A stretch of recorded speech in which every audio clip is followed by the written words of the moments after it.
My mother never liked to talk much about the love she lived before me. When someone asked, she would just smile faintly, as if closing the door from the inside. Some stories don't end, they simply learn how to stay silent. That night, she just wanted to have dinner. No grand celebration, no luxury. Just a quiet restaurant, a warm meal, a pause after years of living for everyone else. She had worked all day, her body tired, her mind full. Still, there was something different in her eyes. A small personal victory, the kind no one sees. But that means everything to someone who has survived so much. She walked into the restaurant alone. The bell above the door rang softly, almost shy. The smell of freshly prepared food mixed with old wood, cheap wine, and memories she didn't yet know would be awakened. The place felt cozy, warm lighting, neatly arranged tables, a place that seemed safe. But her body reacted before her mind. Her heart raced, her hands grew cold, her stomach tightened, as if it had recognized an old danger. Behind the counter, organizing papers and speaking to an employee, stood him, the owner, the man who many years earlier had been the great love of her life. She hadn't seen him for more than 2 decades. Even so, she recognized him instantly. His hair now gray, lines carved into his face, but the same eyes, the eyes that once promised the world and later demanded everything in return. She thought about leaving. She even took a step back, her hand still on her purse. No one had noticed her. She could walk out, pretend she had never been there, store that cruel coincidence in the same place where she had locked away so many other pains. But something inside her said no. Maybe it was exhaustion. Maybe it was late blooming courage. Or maybe it was simply the desire to prove to herself that the past no longer ruled her.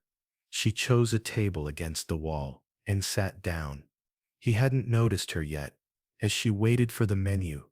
My mother was swallowed by memories that never asked for permission to return. The first day, the promises, the nights she believed that man would be her home.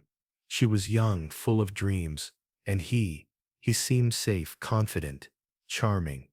But charm always charges interest. Over time, love became control. Care became criticism. And respect became optional. She remembered the quiet humiliations, the words spoken with a smile that hurt more than shouting ever could. She remembered being told she would never be enough, that she should be grateful he was with her, that without him, she would be nothing. And finally she remembered the abandonment. He left her life the way one closes an old account, without explanations, without goodbye. He simply disappeared, leaving emotional debts it took her years to repay. The waiter approached. "Good evening, ma'am. May I help you?" She took a deep breath and ordered something simple. Her voice came out steady, despite the storm inside. When the waiter walked away, that was the moment fate decided to finish the job. The owner looked out into the dining room. His eyes moved across the tables, distracted, until they stopped on her. Recognition was immediate. The smile vanished. His posture shifted. The silence between them crossed the entire restaurant.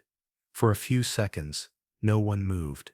My mother held his gaze, not out of pride, not out of defiance, but because for the first time in her life, she didn't want to run. He approached slowly, like someone stepping onto familiar but dangerous ground. He stopped beside her table, scanning her from head to toe. He didn't ask how she was. He didn't ask about her life. He asked nothing that truly mattered. His first sentence was a blow. "I never imagined I'd see you here, especially alone." There was no surprise in his voice, only judgment. My mother felt the old weight trying to return to her shoulders, the same feeling of being small, inadequate, out of place. But something had changed. She had changed. "I never imagined I'd run into you either," she replied calmly. "Life has its twists."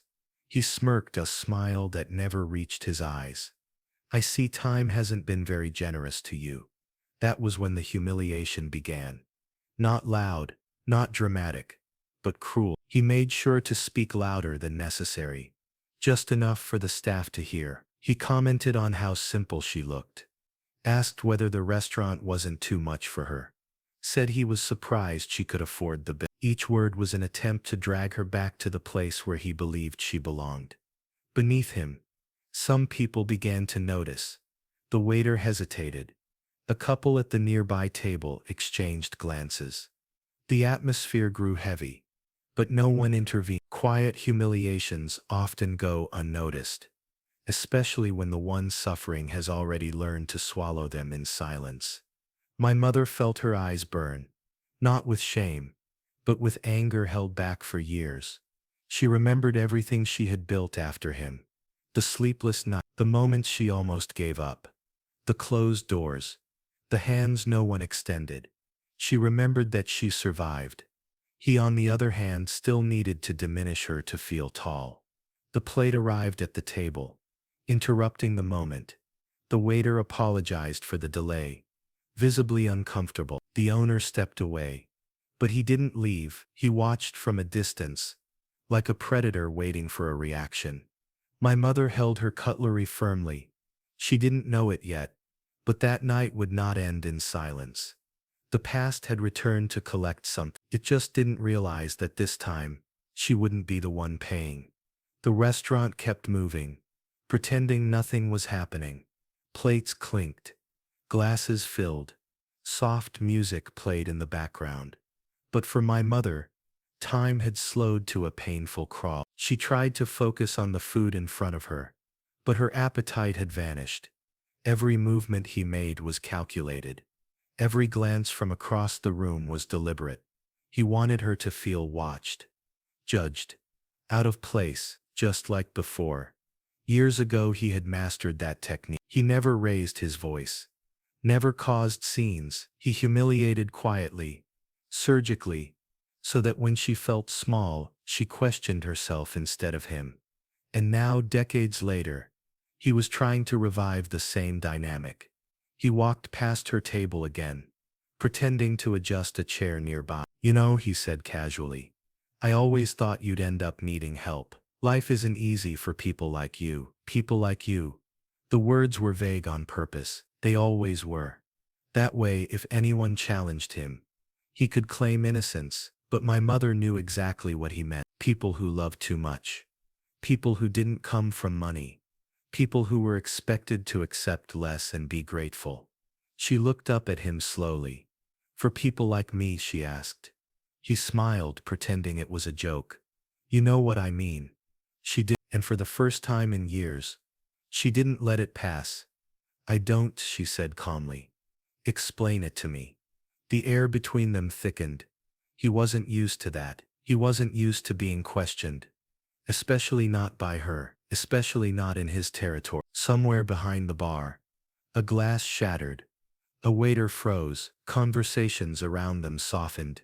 Curiosity creeping in. He leaned closer, lowering his voice. "You always did this," he whispered. "Played innocent."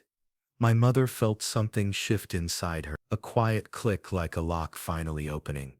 "No," she replied. "I stayed quiet. There's a difference." That caught him off guard.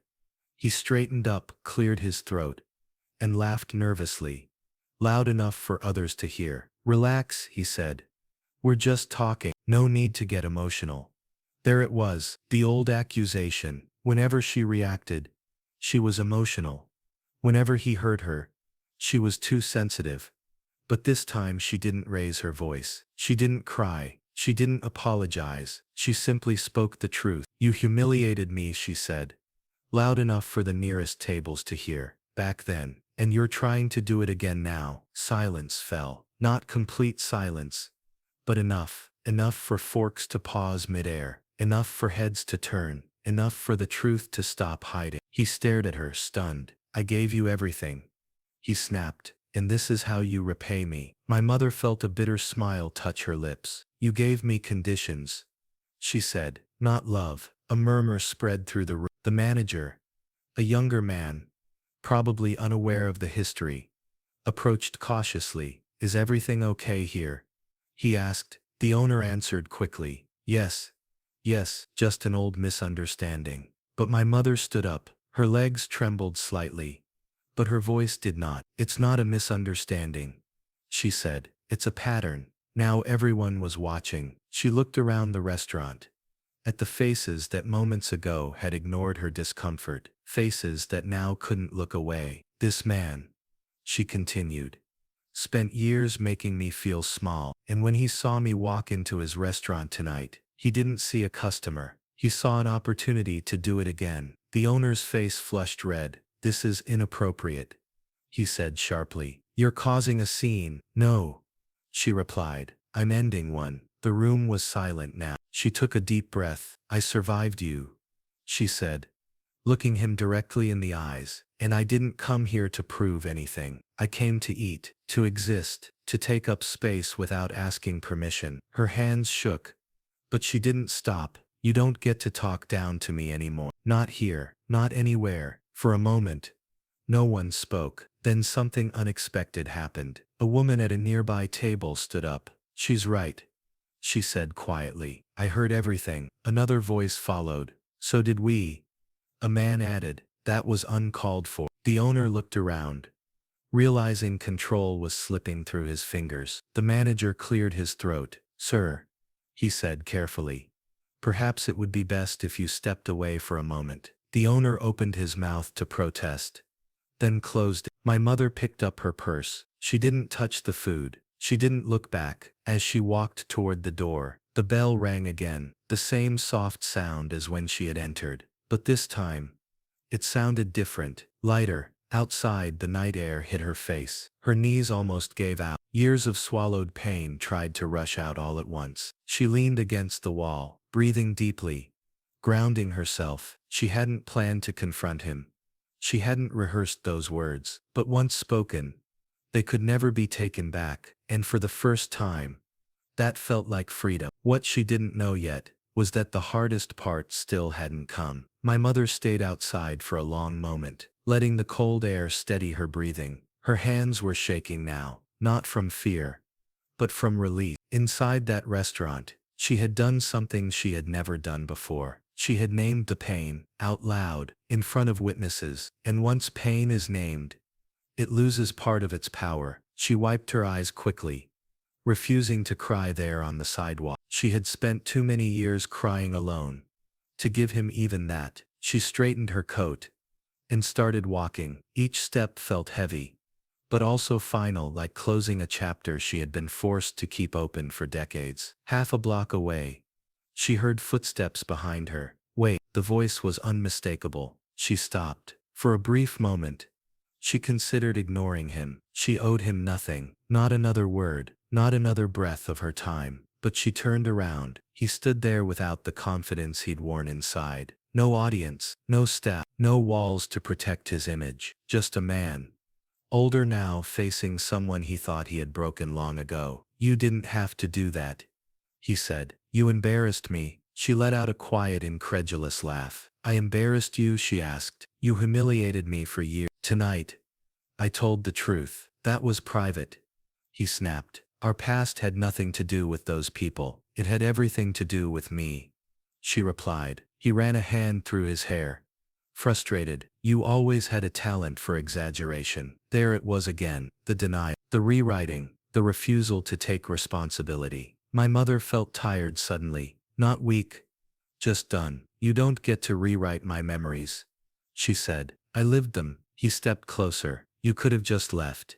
he said, like you always used to. The words hit harder than he intended. She met his gaze steadily. I'm not that woman anymore. Something flickered in his eyes. Fear, maybe, or regret. It was impossible to tell. You know, he said quietly, I made something of myself. She nodded. I can see that. I own this place, he continued. I have respect, stability. People listen to me. She didn't argue. And you, he asked. What do you have? That was the question he had always used to trap her. Years ago she wouldn't have known how to answer. Now she did. I have peace, she said. And that's something you've never had, he scoffed. Peace doesn't pay bills. No, she agreed, but it lets you sleep at night. He looked away. For the first time, he seemed unsure of what to say now. You could have stayed, he muttered. You could have had all of this. She glanced back toward the restaurant. The lights, the tables, the place where she had just reclaimed her voice. I would have lost myself, she said. That price was too high. Silence stretched between them. Finally, he sighed. I never meant to hurt you. My mother felt the weight of that sentence, not because it healed anything, but because it came far too late. Intent doesn't erase impact, she said softly. She turned to leave. Don't come back, he said. Half command, half plea. She stopped one last time. I won't, she replied, but not because you told me to. She walked away, her back straight, her pace steady. He didn't follow. That night, my mother didn't sleep much. Memories surfaced, old arguments, old tears, moments she had buried deep just to survive. But alongside the pain was something new, pride. The next morning, her phone buzzed with messages. A friend sent her a screenshot. A post was circulating online. Someone had filmed part of the confrontation inside the restaurant. Not everything, just enough. Enough to show him talking down to her. Enough to show her standing up. Enough to show the room turning against him. The caption read, "This woman walked into a restaurant to eat. The owner tried to humiliate her. She refused to stay silent." Thousands of comments followed. People sharing similar stories. People thanking her, though they didn't know her name. People calling out behavior they had endured for years. My mother stared at the screen, stunned. She hadn't wanted attention. She hadn't wanted revenge. But the truth had found its way out, and once released, it had grown legs of its own. Later that day, another message arrived. An email from the restaurant's management. They apologized. They said the owner had stepped away temporarily. They said they were reviewing internal conduct. My mother read it twice. She didn't feel victorious. She felt complete. Still, one question lingered in her mind. Was this really the end, or just the beginning of something bigger? Days passed. The noise online slowly faded. As it always does, new stories replaced the old ones. New outrage found new targets. But for my mother, something irreversible had already happened. The silence inside her was gone. For years she had carried shame that was never hers to begin with. Shame wrapped in politeness, in patience, in survival. And in one unexpected night, that weight had cracked. She returned to her routine. Work, errands, quiet evenings. From the outside, nothing had changed. But inside, everything had. She stood taller. She spoke more clearly. She no longer apologized for existing. One afternoon, she received a letter. Not an email, a real letter. The handwriting was unfamiliar, careful, deliberate. It was from him. He wrote about regret, about loneliness, about how watching that video had forced him to confront a version of himself he had spent years denying. He said he was sorry. He said he wished he had been better. He said he hoped she could forgive him. She read the letter once, then again, and then she folded it neatly and placed it in a drawer. Forgiveness, she knew, was not an obligation. It was a choice, one she might make someday, or not. She didn't owe him closure. Weeks later, she went back to that neighborhood, not to the restaurant, but nearby. She sat on a bench, with a coffee, and watched people pass by. Couples, families, women walking alone,